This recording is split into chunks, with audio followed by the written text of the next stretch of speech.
Hello my dear friends and fellow aspirants. నిన్న మనం previous వీడియోలో మనం ప్రియంబుల్ అంటే ఏంటి, అది ఎక్కడి నుంచి తీసుకున్నారు, ఐడియా ఎక్కడి నుంచి తీసుకున్నారు, ఆరిజిన్ ఏంటి, దానిలో ఉన్న అంటే అది కాన్స్టిట్యూషన్లో పార్టా కాదా, ఏ జడ్జ్మెంట్లో కాన్స్టిట్యూషన్లో పార్ట్ అని చెప్పారు, ఏ జడ్జ్మెంట్స్లో ప్రీవియస్ జడ్జ్మెంట్లో కాన్స్టిట్యూషన్లో పార్ట్ కాదని చెప్పారు, ఎందుకు కాదని చెప్పారు, ఇవన్నీ చూసాం. సో ఇవాళ మనం అసలు కాన్స్టిట్యూషన్ టెక్స్ట్ ఏంటి, దాని స్ట్రక్చర్ ఏంటి అనేది చూద్దాం. కాన్స్టిట్యూషన్ ఆల్రెడీ మనం రాసుకున్నాం, టెక్స్ట్ స్ట్రక్చరు నిన్న చెప్పుకున్నాం కొంతవరకు. కాన్స్టిట్యూషన్లో ఏముంటాయి, 4 పార్ట్స్గా చెప్పుకున్నాం కదా. ఫస్ట్ పార్ట్ ఏంటి, source of authority, power of authority అనుకోవచ్చు. సోర్స్ ఆఫ్ అథారిటీ, ప్రీవియస్ వీడియోలో పవర్ ఆఫ్ అథారిటీ అని రాశాను నేను. సోర్స్ ఆఫ్ అథారిటీ ఏంటిది, we the people, we the people. అలాగే 2 state of nature, nature of state,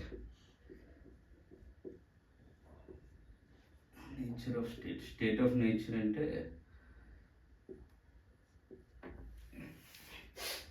కవితల్లోకి వెళ్ళిపోతాం, పోయిటరీలోకి వెళ్ళిపోతాం. నేచర్ ఆఫ్ స్టేట్ ఏంటని చెప్పుకున్నాం, sovereign, socialist, secular, democratic, republic. ఎందుకు ఇది నేను క్యాపిటల్ లెటర్స్లో రాశానంటే, ఈ 4 కూడా సావరెన్, సోషలిస్ట్, సెక్యులర్, డెమోక్రటిక్ అనేవి రిపబ్లిక్ అనే దానికి యాడ్జెక్టివ్స్. ప్రీవియస్ వీడియోలో మనం చెప్పుకున్నాం, India is a sovereign republic country, India is a socialist republic country, India is a secular republic country, India is a democratic republic country. అయితే ఇందులో మళ్ళీ వీడియోలో ముందుగా వెళ్ళేటప్పుడు ముందు చెప్పుకుందాం. బట్ ఇక్కడ ఈ 2 ప్రీవియస్గా స్టార్టింగ్లో మన కాన్స్టిట్యూషన్ స్టార్ట్ చేసినప్పుడు, అడాప్ట్ చేసుకునేటప్పుడు ఈ 2 లేవు. ఈ 2 ఎప్పుడు వచ్చాయి, 42nd అమెండ్మెంట్ యాక్ట్లో, 42nd కాన్స్టిట్యూషన్ అమెండ్మెంట్ యాక్ట్లో 1976లో యాడ్ చేశారు. 1976లో ఈ 2 సోషలిస్ట్ అండ్ సెక్యులర్ అనేవి యాడ్ చేశారు. ప్రీవియస్గా ఏముండేది, sovereign democratic republic, India is a sovereign democratic republic అని ఉండేది. 42nd అమెండ్మెంట్ యాక్ట్లో యాడ్ చేశారు. ఎందుకు యాడ్ చేశారు, ప్రీవియస్గా ఎందుకు యాడ్ చేయరు, అదంతా మనం ఇవి 1 by 1 డిస్కస్ చేసేటప్పుడు చెప్పుకుందాం. Next third one, nature of state. Next ఏంటి, యాస్పిరేషన్స్ ఆర్ ఆబ్జెక్టివ్స్. ఏంటి ఆబ్జెక్టివ్స్, జస్టిస్. ఎటువంటి జస్టిస్, సోషల్, ఎకనామికల్, పొలిటికల్. ఎటువంటి జస్టిస్ కావాలి, సోషల్, ఎకనామికల్, పొలిటికల్ జస్టిస్ కావాలి.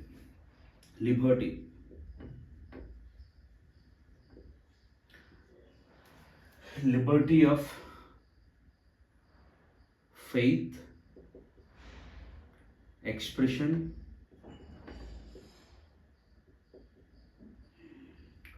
Belief, worship, thought. ఫస్ట్ ఇది రావాలి యాక్చువల్గా, Liberty of thought, faith, expression, belief, worship.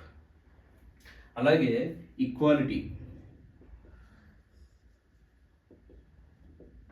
అలాగే ఫ్రెటర్నిటీ.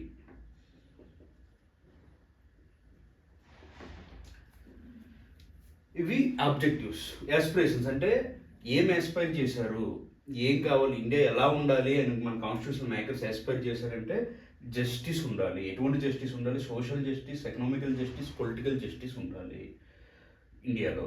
లిబర్టీ ఉండాలి, లిబర్టీ ఆఫ్ థాట్ ఉండాలి, లిబర్టీ ఆఫ్ ఫెయిత్ ఉండాలి, లిబర్టీ ఆఫ్ ఎక్స్ప్రెషన్ ఉండాలి, లిబర్టీ ఆఫ్ బిలీఫ్ ఉండాలి, లిబర్టీ ఆఫ్ వర్షిప్ ఉండాలి. అలాగే ఈక్వాలిటీ ఉండాలి, ఫ్రెటర్నిటీ ఉండాలి. అలాగే 4th one, date of adoption.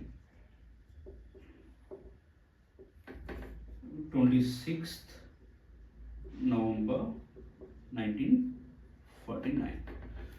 So ఇది text and structure of Indian constitution. So ఇందులో ఈ వి ద పీపుల్ అనేది అంటే మనకు మనం ఇచ్చుకున్నామని చెప్పుకున్నాం కదా, నిజంగా మనకు మనం ఇచ్చుకున్నామంటే కాదు. బట్ కాన్స్టిట్యూషన్ మేకర్స్ వాళ్ళ ఐడియా ఏంటంటే ఇండియాని బయట పవర్ ఏదో మనకి ఇవ్వటం కాదు, మనం మన కంట్రీని all the people joining together hand in hand మనం మన కంట్రీని ఫామ్ చేసుకున్నాము అనే ఒక అంటే ఊహ. ఆ ఊహతో వి ద పీపుల్ అనేది ఈ source of authority, power of authority, source of power అనొచ్చు, సోర్స్ ఆఫ్ అథారిటీ అనొచ్చు, అందులో వి ద పీపుల్ అనేది పెట్టుకున్నారు. So we are done with this. Nature of state, aspirations, objectives క్లియర్గా 1 by 1 మనం డిస్కస్ చేద్దాం.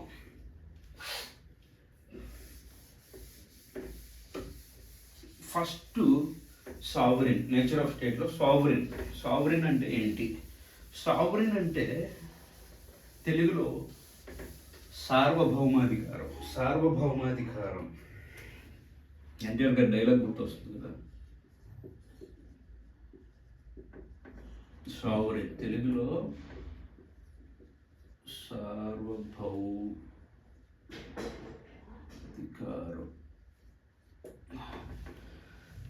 సార్వభౌమాధికారం. ఈ సావరిన్ అంటే ఏంటంటే external and internal. Indian constitution సావరిన్గా ఉంటుంది. ఎలా ఇంటర్నల్గా ఎనీ లా, పార్లమెంట్లో పాస్ చేసే ఎనీ లా, ఏ లా అయినా కావచ్చు, any action that executive takes cannot overseed కాన్స్టిట్యూషన్ని దాటి ఏ లా కూడా చేయకూడదు, అలాగే ఏ యాక్షన్ కూడా తీసుకోకూడదు. Internal sovereignty. అలాగే ఎక్స్టర్నల్ సావరెంటీ అంటే ఎనీ కంట్రీ, ఏ కంట్రీ కూడా, అలాగే ఏ ఆర్గనైజేషన్ కూడా, ఎనీ ఇంటర్నేషనల్ ఆర్గనైజేషన్, అది ఎనీ మల్టీనేషనల్ ఆర్గనైజేషన్, ఏ ఆర్గనైజేషన్ కూడా ఇండియా మీద ఫోర్స్ఫుల్గా ఏదైనా ఒక ఏమంటారు అది ఇండియాని ఫోర్స్ఫుల్గా ఓ పని చేయించలేరు. ఇండియా ఈజ్ సావరిన్, తనకి తానుగా ఏమైనా చేయాలి. ఇప్పుడు India part of UN assembly, United nation అసెంబ్లీలో, ఐక్యరాజ్య సమితిలో ఇండియా ఉంది. అందులో కొన్ని లాస్ పాస్ చేస్తారు. అవి ఇండియా ఒప్పుకుంటే ఇండియాకి అప్లై అవుతుంది తప్ప ఇండియా ఒప్పుకోకుండా దాన్ని ఫోర్స్ఫుల్గా ఇండియాకి అప్లై అయ్యేలాగా చేయలేరు. So that is external sovereignty, internal sovereignty. అలాగే India can acquire or cede any of its territory. అంటే ఇండియా తన భూభాగంలో భాగం ఎవరికైనా ఇవ్వచ్చు, ఆర్ ఇంకేదైనా భాగాన్ని తను ఆక్యుపై చేయొచ్చు, అక్వైర్ చేయొచ్చు. సో అది ఎక్స్టర్నల్ అండ్ ఇంటర్నల్ సావరెంటీ. అలాగే ఇండియా దేనికి డొమైన్ కాదు, India is on its own. India ఎటువంటి కంట్రీకి కానీ ఎటువంటి ఆర్గనైజేషన్కి కానీ డొమైన్ కాదు. సో అది సావరెంటీ. Next socialism. సోషలిస్ట్ అనేది మనకి 42nd అమెండ్మెంట్ యాక్ట్లో యాడ్ చేశారు. సోషలిస్ట్ అనేది ఫస్ట్ కాన్స్టిట్యూషన్లో పార్ట్ కాదు, ఇది 42nd కాన్స్టిట్యూషనల్ అమెండ్మెంట్ యాక్ట్ 1976లో సోషలిస్ట్ అనేది యాడ్ చేశారు. ఈ సోషలిస్ట్ అనేది 42nd అమెండ్మెంట్ యాక్ట్లో యాడ్ చేశారు. 1950లో ఎందుకు యాడ్ చేయలేదు అంటే, కాన్స్టిట్యూషన్ తీసుకునేటప్పుడే ఎందుకు యాడ్ చేయలేదు అంటే, ఇక్కడ వెరీ సింపుల్. 1950 మనం అప్పుడప్పుడే ఫామ్ అయ్యాం. అప్పుడప్పుడే ఫామ్ అయ్యేటప్పుడు అప్పుడు 2 మేజర్ పవర్స్, అప్పుడు బైపోలర్ పార్టీ నడుస్తుంది. 2 మేజర్ పవర్స్ కోల్డ్ వార్ ఎరాలో ఉన్నాం. అప్పుడు ఆ కోల్డ్ వార్లో ఏమున్నాయి? 2 పవర్స్, యుఎస్ఎస్ఆర్, యుఎస్ఏ. ఇది సోషలిజం, ఇది క్యాపిటలిజం.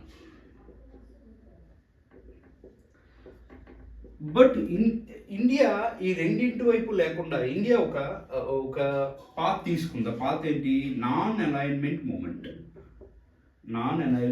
అంటే మేము యుఎస్ఎస్ఆర్తో కానీ యుఎస్ఏతో కానీ దేంతోని మేము అలైన్ కాము. నాన్ అలైన్మెంట్ మూమెంట్ రెండింటిలో దేంతో మేము అలైన్ కాము. మేము ఈక్వి డిస్టెన్స్ పాటిస్తాము. ఇండియాతో చాలా కంట్రీస్ కూడా జాయిన్ అయ్యి ఈ మూమెంట్లో ఈక్వి డిస్టెన్స్ పాటిస్తాము అని చెప్పినప్పుడు మనం అప్పుడే సోషలిజం అనేది సోషలిస్ట్ కంట్రీ అనేది యాడ్ చేసి ఉంటే మనం ఇండైరెక్ట్గా యుఎస్ఎస్ఆర్తో జాయిన్ అయినట్టు, ఇండైరెక్ట్గా అటువైపు టిల్ట్ అయినట్టు ఉంటుంది. సో అందుకు దాన్ని అవాయిడ్ చేయడానికి కాన్స్టిట్యూషనల్ మేకర్స్ 1950లో సోషలిజం అనేది తీసుకోలేదు. బట్ 1950లో తీసుకోలేదు, బట్ డైరెక్ట్గా చెప్పలేదు కానీ ఎక్స్ప్లిసిట్గా చెప్పలేదు కానీ ఇండైరెక్ట్గా మనకి డిపిఎస్పిస్లో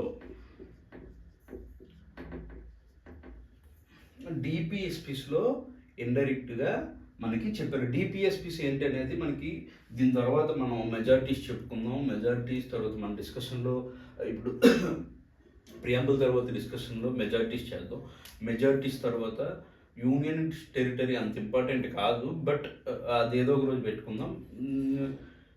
మెజారిటీస్ తర్వాత వెంటనే ఫండమెంటల్ రైట్స్, ఆ తర్వాత DPSPs directive principles of state policy. ఇదేంటి అనేది ఇప్పుడు చెప్పుకుందాం. సో సోషలిజం అనేది ఇండైరెక్ట్గా డిపిఎస్పిస్లో మనకి ఉంది. అది ఎందులో ఉంది ఏంటి అనేది మనం డిస్కస్ చేద్దాం. అలాగే ఆర్టికల్ 39లో ఉంటుంది. ఆర్టికల్ 39లో ఉంటుంది. చాలా ఆర్టికల్స్ ఉన్నాయి, ఓన్లీ 39 కాదు, చాలా ఆర్టికల్స్ ఉన్నాయి. అలాగే ఈ సోషలిజం ఓకే బాగుంది. ఇండియన్ సోషలిజం ఎటువంటి type of socialism, which type of socialism? Indian రెండు రకాల సోషలిజం ఉంటాయి. స్టేట్ సోషలిజం ఉంటుంది. స్టేట్ సోషలిజం అంటే మొత్తం అంతా రిసోర్సెస్ అన్ని స్టేట్ చేతిలో ఉంటాయి.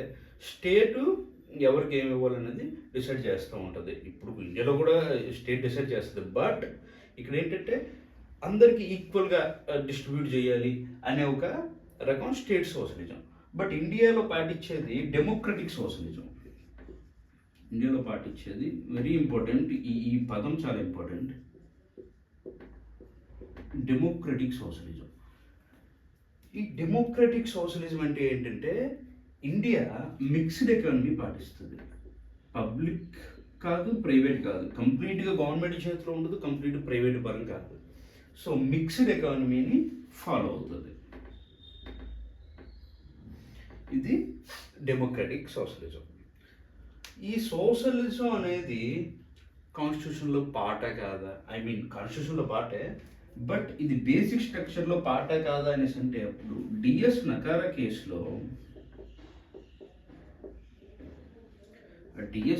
కేసులో సుప్రీంకోర్టు ఏం చెప్పిందంటే ఇది పార్ట్ ఆఫ్ బేసిక్ స్ట్రక్చర్ అని చెప్పింది. Socialism is part of basic structure అని డిఎస్ నకారా కేసులో చెప్పింది. అలాగే సుప్రీంకోర్టు ఇంకో మాట ఉంటుంది. సుప్రీంకోర్టు ఏమంటుందంటే డెమోక్రటిక్ సోషలిజం అంటే ఏంటి? డిఎస్ నకారా కేసు, ఇది గుర్తుపెట్టుకోండి. డెమోక్రటిక్ సోషలిజం అంటే ఏంటంటే it is a type of socialism which eradicate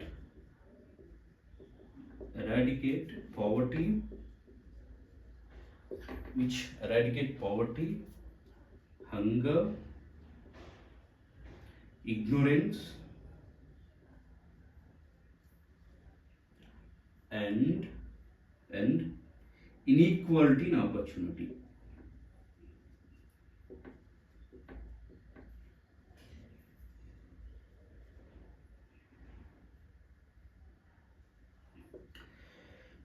కొంతమంది డిసిజన్ కూడా, కొన్ని బుక్స్లో డిసిజన్ కూడా ఇచ్చారు.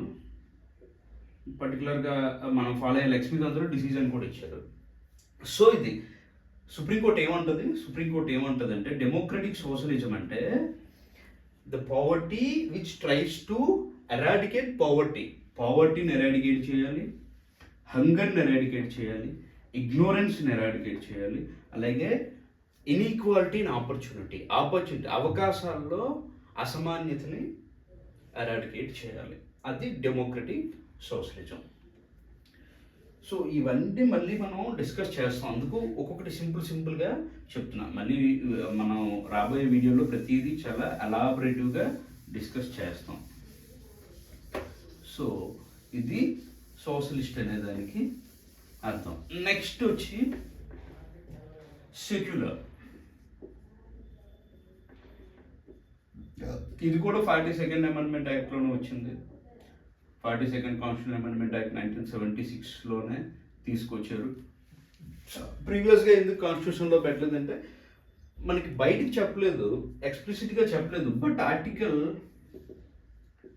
25 to 28, ఆర్టికల్ నెంబర్ 25 to 28లో చాలా క్లియర్గా ఇండియా సెక్యులర్ కంట్రీ అనేది చాలా క్లియర్గా ఎస్టాబ్లిష్ చేశారు అందులో.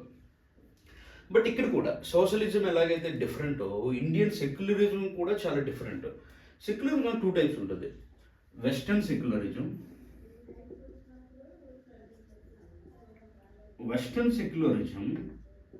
And very Indian secularism. Western secularism ఏంటంటే, suppose this is religion, this is polity. So రెండింటికి సంబంధం ఉండదు. రిలీజియన్ పాలిటీ అనేది సంబంధం ఉండదు. రిలీజియన్ వేరు, పాలిటీ వేరు, separate. Indian secularism religion, polity.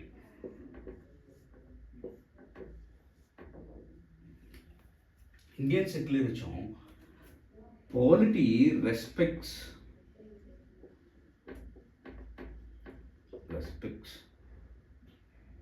Religion. Polity religion respect చేస్తుంది.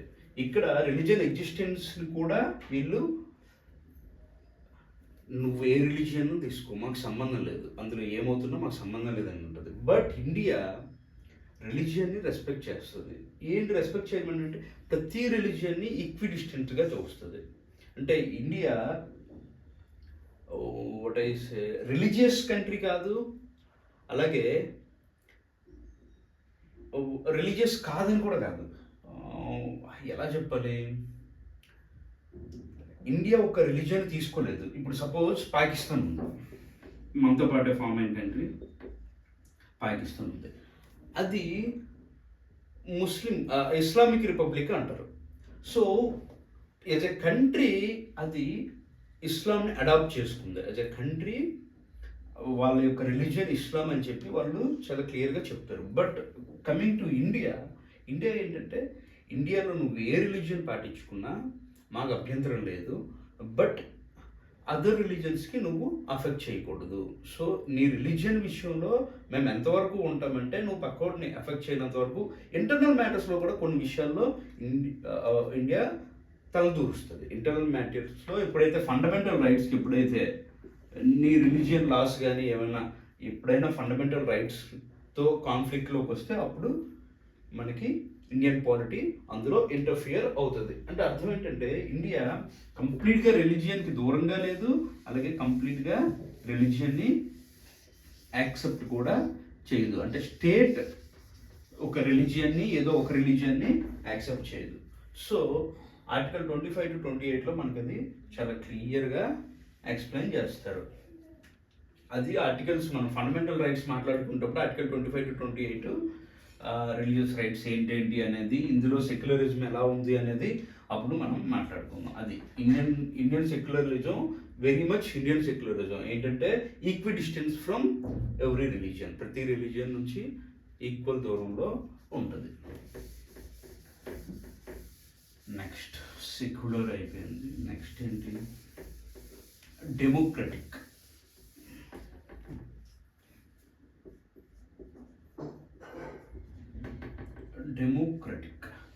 డెమోక్రటిక్ 2 types ఆఫ్ డెమోక్రసీ ఉంటుంది. Direct democracy, indirect democracy. ఇందులో కూడా 4 types ఉంటాయి. డైరెక్ట్లో referendum, plebiscite, initiative, recall. So ఇవి మనం పాటించట్లేదు కాబట్టి దాని గురించి పెద్ద అవసరం లేదు. అవి ఎక్కడెక్కడ పాటిస్తున్నారు అనేది మనం ఏ చిన్న బుక్స్లో తీసుకుని తెలిసిపోతుంది. Referendum, plebiscite, initiative, recall. Referendum అప్పుడప్పుడు యూజ్ చేస్తాం. మనకి సిక్కింని ఇండియాలో ఇంటిగ్రేట్ చేసేటప్పుడు రెఫరెండం యూజ్ చేశారు. Okay, indirect democracy. Indirect democracy అంటే పీపుల్ డైరెక్ట్గా పాలిటీలో పార్టిసిపేట్ చేయకుండా పీపుల్ వాళ్ళ రిప్రజెంటేటివ్స్ని తీసుకుంటారు. వాళ్ళ రిప్రజెంటేటివ్ని తీసుకొని ఆ representatives on the behalf of people వీళ్ళు లాస్ తయారు చేస్తారు. అది ఇండైరెక్ట్ డెమోక్రసీ. ఇండియా ఏది ఇండైరెక్ట్ డెమోక్రసీ పాటిస్తుంది. ఇండియా ఇండైరెక్ట్ డెమోక్రసీ పాటిస్తుంది. ఇక్కడ ఏమంటారంటే పీపుల్ ఆర్ సావరెన్. యాక్చువల్గా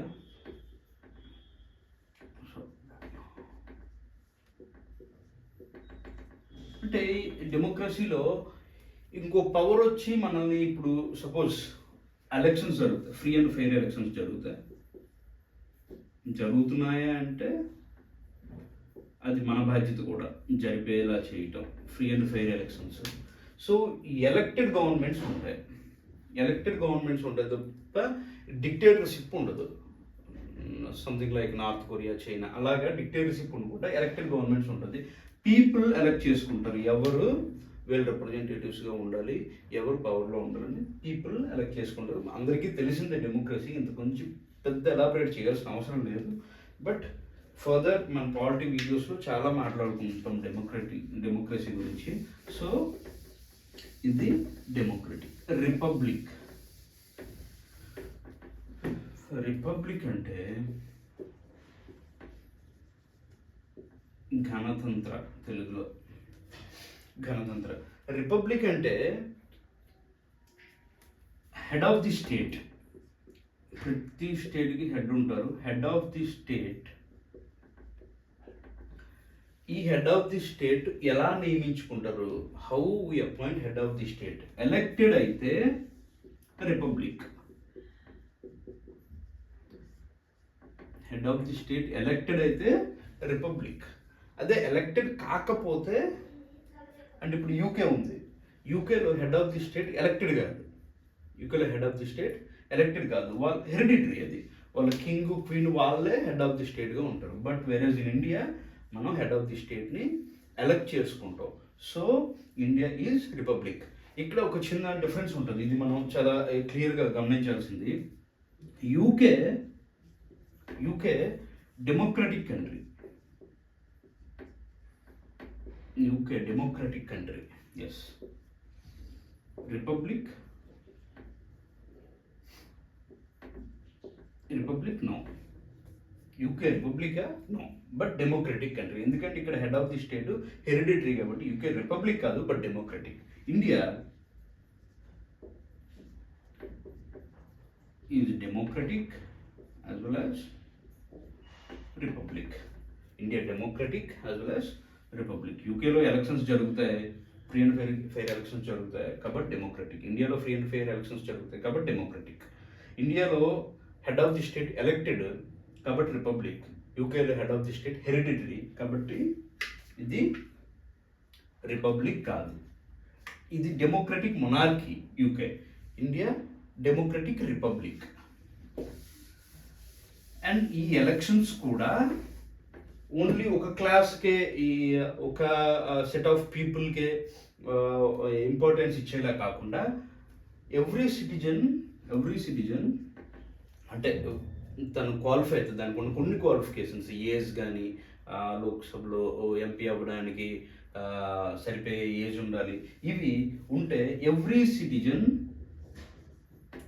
can become head of the state. Every state అంటే equal opportunity for all government offices. Equal opportunities for all government offices to its citizens. బయట country నుంచి వచ్చి foreign people వచ్చి నేను హెడ్ ఆఫ్ ది స్టేట్ అవుతున్నట్టే కాదు. మన కంట్రీలో ఉన్న సిటిజన్స్కి మాత్రం ఈక్వల్ ఆపర్చునిటీ ఉంటుంది. ఇవాళ ద్రౌపది ముర్ము గారు కావచ్చు, రేపు నరేంద్ర మోడీ గారు కావచ్చు, చంద్రబాబు నాయుడు గారు కావచ్చు, జగన్ గారు కావచ్చు, ఎవరన్నా హెడ్ ఆఫ్ ది స్టేట్ అవ్వచ్చు. సో అది రిపబ్లిక్. సో ఇక్కడికి మనకి నేచర్ ఆఫ్ స్టేట్ అంటే ఇండియా ఎటువంటి స్టేట్ని తయారు చేయాలనుకుంది, కాన్స్టిట్యూషనల్ మేకర్స్ ఎటువంటి స్టేట్ని తయారు చేయాలనుకున్నారు అంటే sovereign socialist secular democratic republic స్టేట్ని తయారు చేయాలనుకున్నారు అనేది నేచర్ ఆఫ్ ది స్టేట్ మనం చెప్పుకున్నాం. ఇప్పుడు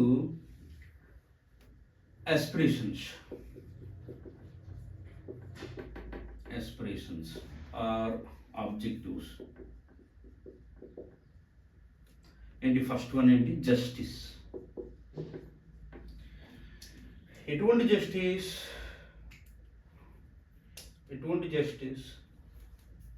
political justice, economic justice, social justice. Political justice అంటే ఏంటి? పొలిటికల్ జస్టిస్ అంటే equal participation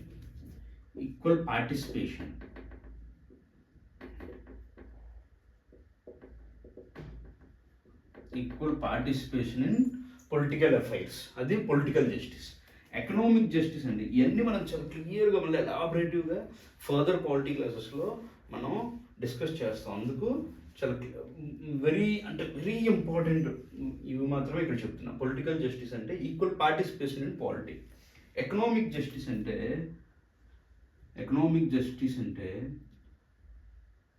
to establish equality, economic equality. అలాగే సోషల్ జస్టిస్ అంటే ఎరాడికేట్ డిస్క్రిమినేషన్.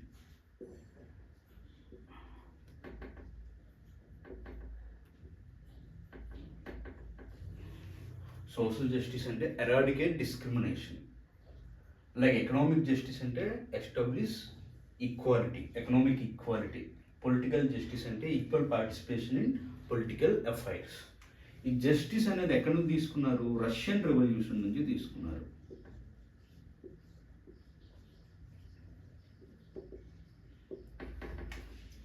జస్టిస్ అనేది రష్యన్ రెవల్యూషన్ నుంచి తీసుకున్నారు. ఎటువంటి justice? Political, economical, social justice. Political justice అంటే ఏంటి, ఎకనామిక్ జస్టిస్ అంటే ఏంటి, సోషల్ జస్టిస్ అంటే ఏంటి అనేది మనం తీసుకున్నాం.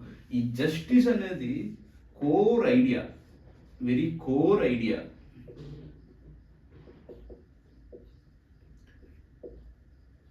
Of Indian constitution.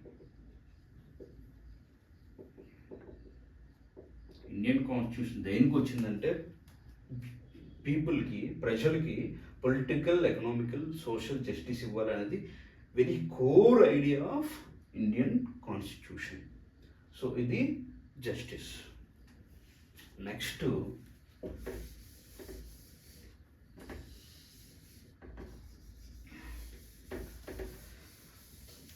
జస్టిస్ తర్వాత లిబర్టీ. లిబర్టీ అంటే ఒక షార్ట్ ఆఫ్ టైంలో ఫ్రీడమ్ అని కూడా అనొచ్చు. లిబర్టీ అంటే ఫ్రీడమ్ అని కూడా అనొచ్చు. యాక్చువల్ టర్మ్ అంటే absence of restraints.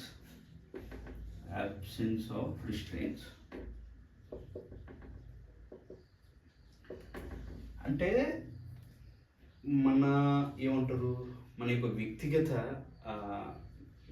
ఏమంటారు, మనకి సంఖ్యలు వేసి ఉంచలేరు అనమాట. సో అది లిబర్టీ అంటే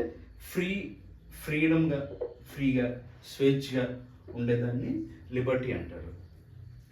బట్ ఈ లిబర్టీ అనేది మనకి ఫండమెంటల్ రైట్స్లో ఉంటుంది. ఫండమెంటల్ రైట్స్ మనకి లిబర్టీని ప్రొవైడ్ చేస్తాయి, స్వేచ్ఛను ప్రొవైడ్ చేస్తాయి. బట్ ఇవి అబ్సల్యూటా అంటే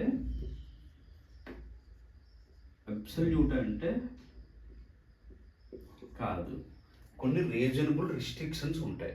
ఇది లిబర్టీ అంటే నీకు ఫ్రీడమ్ ఉందంటే నీకు కంప్లీట్ లైసెన్స్ ఉన్నట్టు కాదు, ఏం పెడితే చేసే లైసెన్స్ కంప్లీట్గా ఉన్నట్టు కాదు, కొన్ని రీజనబుల్ రిస్ట్రిక్షన్స్ ఉంటాయి. ఈ లిబర్టీ అనేది మనకి ఫండమెంటల్ రైట్స్లో, లిబర్టీ అనేది మనం ఎందులోంచి వస్తుంది? ఫండమెంటల్ రైట్స్లోంచి వస్తుంది. బట్ ఫండమెంటల్ రైట్స్ కానీ లిబర్టీ కానీ అబ్సల్యూట్ కాదు, అది మనకి కొన్ని రీజనబుల్ రిస్ట్రిక్షన్స్ ఉంటాయి. ఆర్టికల్ 19 to 22లో మనం ఇవి చూస్తాం. సో అలాగే ఇప్పుడు సపోజ్ సింపుల్గా చెప్పాలంటే ఇది రీజనబుల్ రిస్ట్రిక్షన్స్ ఉంటాయంటే సింపుల్గా చెప్పాలంటే ప్రతి ఒక్కరు సోషల్ మీడియా ఓపెన్ చేస్తే freedom of expression, freedom of speech, freedom of this that అంటుంటాం కదా. అది ఆర్టికల్ 19లో ఉంటుంది. ఆ ఆర్టికల్ 19లో ఇప్పుడు నీకు ఫ్రీడమ్ ఆఫ్ స్పీచ్ ఉందని చెప్పి నువ్వు నన్ను ఏమైనా అనొచ్చు అంటే అనకూడదు. నా యొక్క వ్యక్తిగత ఇంటిగ్రిటీని కానీ, నా యొక్క వ్యక్తిగత డీసెన్సీని కానీ, డిగ్నిటీని కానీ నువ్వు క్వశ్చన్ చేసేలాగా నువ్వు ఏమీ అనకూడదు. నీకు ఫ్రీడమ్ ఆఫ్ స్పీచ్ ఉంది, బట్ దానికి కొన్ని రిస్ట్రిక్షన్స్ ఉన్నాయి. మనకి లిబర్టీ ఉంది ఇండియాలో, but that is not absolute. అది అబ్సల్యూట్ కాదు. నెక్స్ట్ ఈక్వాలిటీ అంటే ఏంటి? End of discrimination. ఈక్వాలిటీ అంటే ఏంటి? ఈక్వాలిటీ ఇది మనకి ఫండమెంటల్ రైట్స్లో ఆర్టికల్ 14 నుంచి 18 వరకు ఉంటుంది.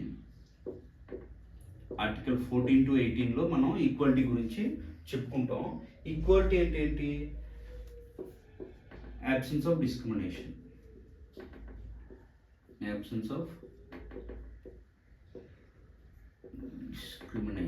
డిస్క్రిమినేషన్ ఉండకుండా ఉండటం. అలాగే equal opportunities equal opportunities provide చేయడం. ఈక్వల్ ఆపర్చునిటీస్ ప్రొవైడ్ చేయడం. బట్ ఇక్కడ యాబ్సెన్స్ ఆఫ్ డిస్క్రిమినేషన్ అన్నాం కదా, ఇక్కడ నెగిటివ్ డిస్క్రిమినేషన్ ఉండకూడదు కానీ పాజిటివ్ డిస్క్రిమినేషన్ ఉండొచ్చు. Positive discrimination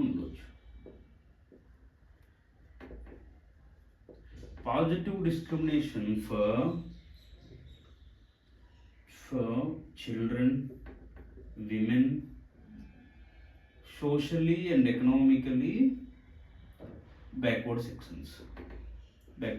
Socially and economically backward sections, SC, ST, OBC, reservations, affirmative actions అంటారు. ఆ affirmative actions కోసం పాజిటివ్ డిస్క్రిమినేషన్ చేయొచ్చు. ఈక్వాలిటీ అంటే absence of discrimination, equal opportunities to all citizens. But ఈ absence of discrimination ఉంటుంది, but positive discrimination ఉండొచ్చు. Positive discrimination లేకపోతే equality మనం తీసుకురాలేం. పాజిటివ్ డిస్క్రిమినేషన్ అనేది లేకపోతే ఎప్పటికీ మనం ఈక్వాలిటీ అనే దాన్ని చేరుకోలేము. ఎందుకంటే మన ఇండియన్ కాన్స్టిట్యూషన్ ఫామ్ అయ్యేటప్పటికి కొంతమంది సోషల్లీ ఎకనామికల్లీ చాలా ఫార్ఫెచ్డ్గా ఉంటే చాలామంది చాలా బ్యాక్వర్డ్గా ఉన్నారు. సో వీళ్ళిద్దరూ సేమ్ ప్లాట్ఫామ్ మీదకి రావాలి అంటే, ఈక్వల్ ప్లాట్ఫామ్ మీదకి రావాలి అంటే, ఇక్కడ ఉన్న వాళ్ళు వీళ్ళతో రావాలంటే వీళ్ళని కాస్త పాజిటివ్ డిస్క్రిమినేషన్ చేసి వీళ్ళని అప్లిఫ్ట్ చేసే కొన్ని పనులు మనం చేసి అప్పుడు వీళ్ళిద్దరిని ఈక్వల్ ప్లాట్ఫామ్ మీదకి తీసుకురాగలుగుతాం. ఇలా చేయడానికి, వీళ్ళని అప్లిఫ్ట్ చేయడానికి ఈ సెక్షన్స్ని మనం positive discrimination, that is affirmative actions పాటిస్తాం. So then we can acquire equality. మన ఈక్వాలిటీని సాధించగలుగుతాం. అందుకు ఈ పాజిటివ్ డిస్క్రిమినేషన్స్ అనేవి ఉంటాయి. ఇది మనం ఆర్టికల్ 14, 15, 16లో చాలా క్లియర్గా, ఆర్టికల్ 14, 15, 16లో చాలా ఎలాబరేటివ్గా మాట్లాడుకుందాం. ఒక్కొక్క వీడియో, ఒక్కొక్క ఆర్టికల్కి నాకు తెలుసు 2-3 వీడియోలు పడతాయి. అంత ఎలాబరేటివ్గా మనం డిస్కస్ చేద్దాం. ఆర్టికల్ 14, 15, 16లో ఎఫర్మేటివ్ యాక్షన్స్ ఏంటి, ఈక్వాలిటీ ఎలాగా ఏంటి అనేది. నెక్స్ట్ ఫ్రెటర్నిటీ అంటే బ్రదర్హుడ్.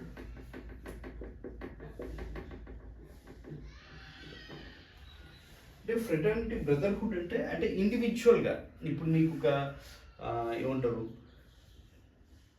మనలో మనకి సోదరభావం కలిగేలా ఉండటానికి కోసం ఫ్రెటర్నిటీ అనేది యాడ్ చేశారు. ఈ ఫ్రెటర్నిటీలో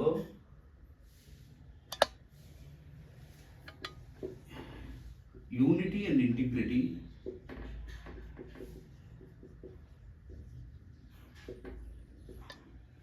dignity. So unity and integrity అనేది గ్రూప్, అంటే ఒక గ్రూప్కి ఉండాల్సింది యూనిటీ అండ్ ఇంటిగ్రిటీ.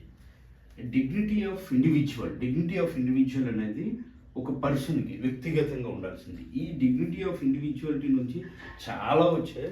అవన్నీ మనం ఆర్టికల్ 21లో article 21 is set to be fundamental rights మొత్తం ఎన్ని ఉన్నాయో ఆర్టికల్ 21 ఒక్కదానిలో అని ఉంటాయి. సో ఇవన్నీ డిగ్నిటీ ఆఫ్ ఇండివిజువల్ అంటే individual is treated to be sacred. Individual ఒక వ్యక్తి పవిత్రమైన వాడు, ఒక వ్యక్తి పవిత్రమైన ఇండివిజువల్ సాక్రెడ్గా ట్రీట్ చేస్తుంది ఇండియన్ కాన్స్టిట్యూషన్. సో దాని నుంచి ఆర్టికల్ 21లో చాలా వచ్చాయి. Dignity right to dignity, right to privacy, right చాలా అవన్నీ మనం ఇందులో డిస్కస్ చేద్దాం. సో ఇవాళకి ఇదే మన వీడియో. సో ఇవన్నీ పైన అంటే వీటి అర్థాలు ఏంటి అనేది పైన మనం చెప్పుకున్నాం. సో డేట్ ఆఫ్ ఎనాక్ట్మెంట్ అంటే మనందరికీ తెలిసిందే. డేట్ ఆఫ్ ఎనాక్ట్మెంట్ అనేది 26th November 1949లో ఎనాక్ట్ చేసుకున్నారు.